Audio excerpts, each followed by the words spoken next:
Hey there. There's been a few comments on the YouTube vid I did about the sagittal band rupture, so I thought I would post a follow-up video just to let you know how the treatment all worked and what kind of shape I'm in now. So I wore a splint, this little guy, on my hand like this for 24 hours a day. It was for 6 weeks. In weeks 7 and 8, the doctor said that once a day I could take it off, immerse my hand in hot water, warm water, in the sink, and do fist open and close, which was very strange at first, very slow and tenuous, very tight across here. When I first did it, I could barely make a fist. By the end of 2 weeks, I was making a good strong fist, no concerns and stuff. When I went to see him again and he monitored, he felt over the tendon to see as I made a fist that in fact the tendon was remaining stable, and it was.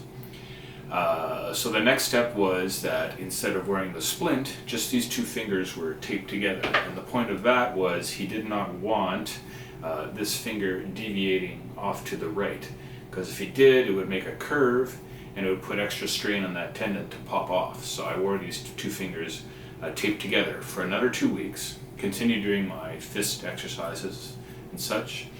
At the end of that 2 weeks, I saw him again, and he said, yeah, I can get rid of the tape. I can start playing music again, which was a big thing for me.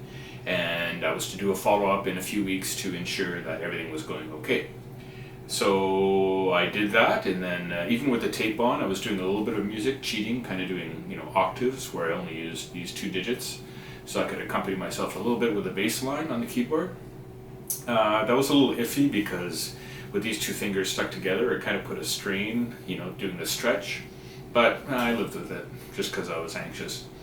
But no other ill effects. And then once the tape was gone, like I said, I started playing in earnest, very slowly at first. There was a lot of weakness because I hadn't really used the hand properly, particularly this finger.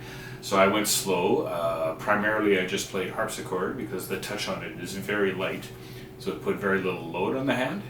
At first I started with really easy music, but within a couple of weeks, one day I just dove in and went to full-blown suites and dances and stuff, and it felt pretty darn good. There's still, as the doctor said, he saw me 3 weeks after that. He says you're probably at 90%, and being a musician type who's putting a lot of strain on my hand, it could be a full year before it's really at 100% strength and stability, but it feels pretty darn good. There's a couple awkward movements on the keyboard, like if I'm really crunching up to get around and work around, on fingering and stuff. That feels a little sketchy. The strength's not quite there yet, so I've had to change some fingerings just to get around it. But even that is getting better with time. So all in all, it's pretty darn good. You'll see there's still a little bit, I don't know if you can see in the camera, a little bit of swelling around here. He said I could see that for a year. It'll take a long time for those muscles to really get their mojo back, I guess.